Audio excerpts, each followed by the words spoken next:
Hey, what's up, guys? Want to do a video on a new gun I got and a fix I found. Seems like it's pretty prevalent on the internet as far as what these guns are doing. It's a new Smith & Wesson M&P 2.0 10mm. This one's the 4-inch compact model. Hopefully the wind isn't picking up on the mic so bad so you guys can hear me.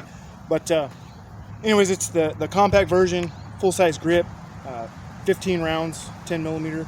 And what the problems I was experiencing, just like seemed like a lot of people on the internet, was with really high power ammunition, Underwood or hot hand loads. I can repeat it with, if you put 3 rounds of magazine, chambered one, fired it with 2 rounds left in the magazine, it would basically try to enter too high and get stuck at the top of the chamber hood, or whatever you want to say, top of the chamber, and cause a malfunction. So I looked at it and I thought maybe it was like the mag. It looked kind of funny once it would hit that. It looked like the mag lips were maybe a little too wide or a little too steep an angle or something. But I think what the actual cause is the slide is just outrunning the magazine. They didn't put quite heavy enough spring in it from the factory. I know Glock gets away. I had some Glock 20s through the years. They get away with a 17-pound spring, recoil spring, and have a lot heavier slide. So I could fire Underwood through my Glock 20s, but actually me and a family member both bought 20s and 29s at the same time, probably about 2003, when double tap kind of first came around. And we were hand loading, pretty hot stuff. And we both had frame breakages on our Glock 20s. It was the front frame rail right here broke on both of them. Glock, repaired them and stuff. They never had a malfunction, and I think Glock's magazine spring maybe was a little stiffer than the Smith springs. It would keep up for whatever reason, but it did batter the gun. So Glock fixed it, sold that off. I got back into 10mm probably about 2014 or so. Bought another 20, put a 22-pound recoil spring in it. I never had another issue as far as the frame getting battered or whatever.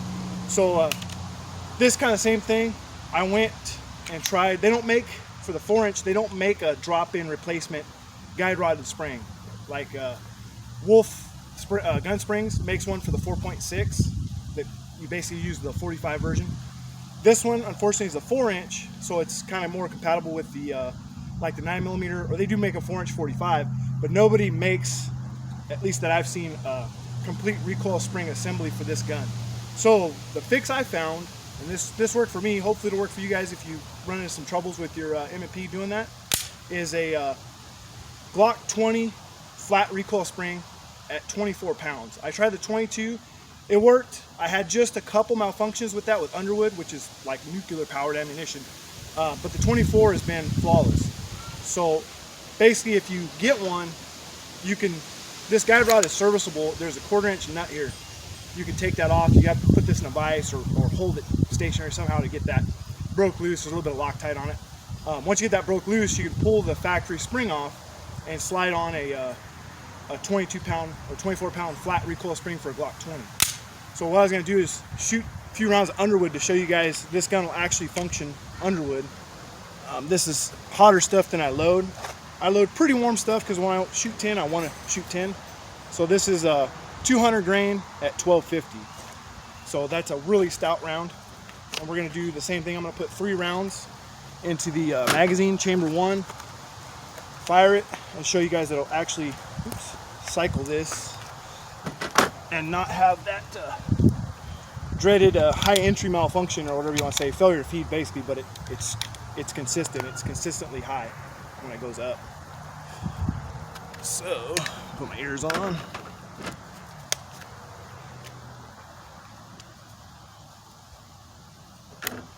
Okay, 200 grain at 1250 Underwood.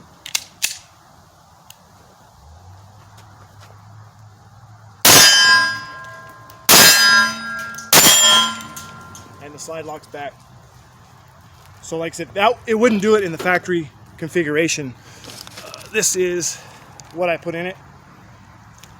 ISMI flat wire Glock 20 spring at 24-pound recoil.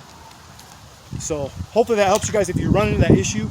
I think even if you send it back to Smith & Wesson, I don't think you're going to get a fix for it because they sprung it. And not to fault them so much, because 10mm is such a wide span of velocities. They probably figured that 90% of the 10 that'll go through these guns is basically 40 caliber or 10 millimeter light.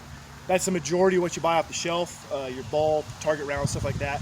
When you start getting into double tap, Underwood, and buffalo bore, you're getting the real 10 millimeter, like full house stuff. Or hand loaders, we can load them pretty stout. And you're gonna have issues, I think, with that spring. They run the same pound as a factory Glock, but this slide, I believe, is quite a bit lighter than a Glock 20 slide. So the velocity is just too fast for the magazine to keep up. So I think what it does when it gets that malfunction, it loads high, it actually ejected the round, the slide is back and doesn't catch the rim fully because it hasn't came up, for the slide to catch it. It kind of catches this way and it goes up.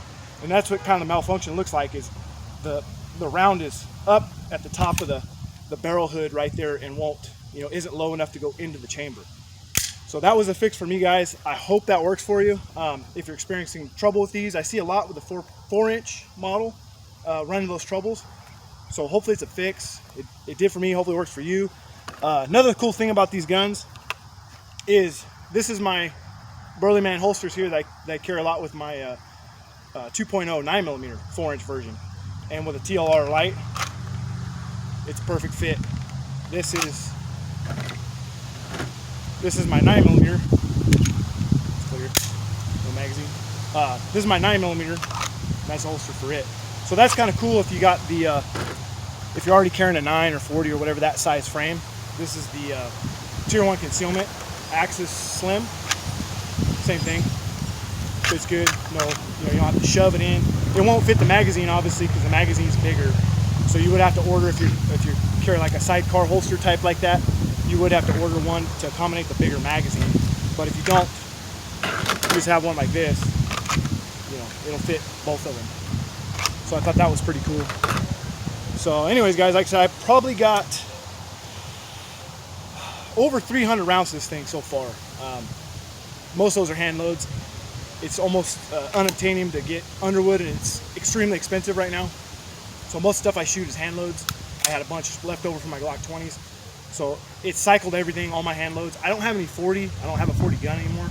Or else I'd try some 40 just to make sure that spring would run it. But I've loaded some kind of 10mm light loads, hand loads, just to see if it would. And with 180s probably moving out at like 1050 book velocity, not through this 4-inch barrel, but book velocity, it's cycling fine. And it's still ejecting brass probably, I'd say it's about 12-14 feet away with the Underwood. So it's not a super stiff spring where it's going to just stop working everything but Underwood. I think this is going to be the fix.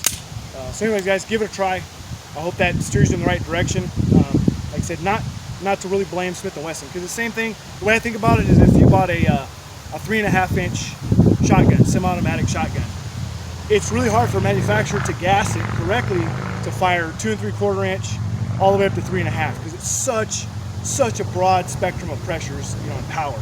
That's kind of the same way about 10mm. It starts way down here at 40 and goes up to kind of nuclear. So if you do shoot the hot stuff and you're running into issues, before you send it to Smith or hope they're gonna fix it after a 2-month wait or something, invest the $8 or $10 on that spring and give it a try.